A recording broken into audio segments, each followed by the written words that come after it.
We patented this technology a long time ago. Our first set of data showing that we could kill bacteria, oral bacteria in biofilms, etc. University College London took out a patent and which protects the use of light-activated antimicrobials in the oral cavity for the treatment of oral diseases. And this patent was licensed to a company, Ondine Biopharma, and they have carried out extensive clinical studies of the efficacy of this approach.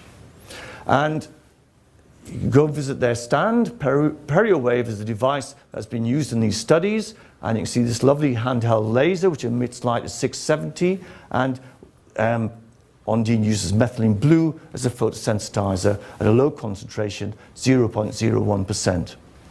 So they've carried out a number of clinical studies, and the first of these, carried out in Washington, consists of 28 patients with chronic adult periodontitis, a total of 622 sites. Patients divided into two groups. Group A, 14 patients which had scaling and root planing, and Group B, following the scaling and root planing, they were treated with photodynamic therapy using 0.005% methylene blue with a 150 milliwatt laser at 670 nanometers. And then they were clinically evaluated at 6 and 12 weeks.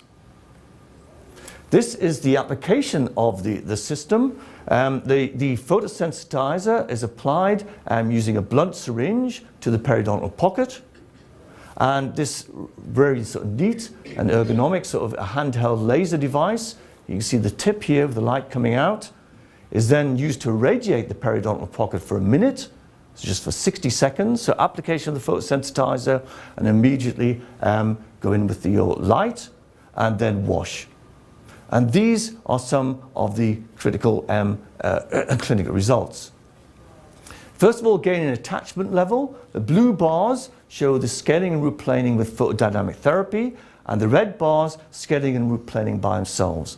And you can see that after 6 weeks, there's a statistically significant gaining attachment level for the PDT treated sites, and the same after 12 weeks.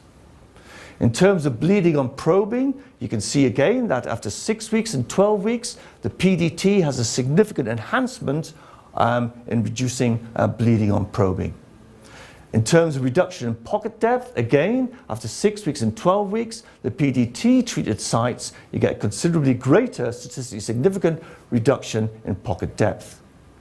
In terms of pocket depth recovery rates, this is the percentage of sites recovering, and you can see again that the PDT treated are far better than the just scaling and root planing.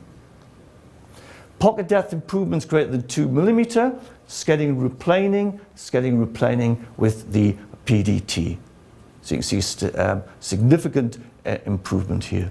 So the main findings from this study: there's a 239% greater increase in clinical attachment level with the PDT compared to the scaling and root planing, 150% greater reduction in pocket depth with the PDT compared to the root planing, and 144% greater reduction in bleeding on probing with the PDT compared to scaling and root planing, and no adverse effects were reported.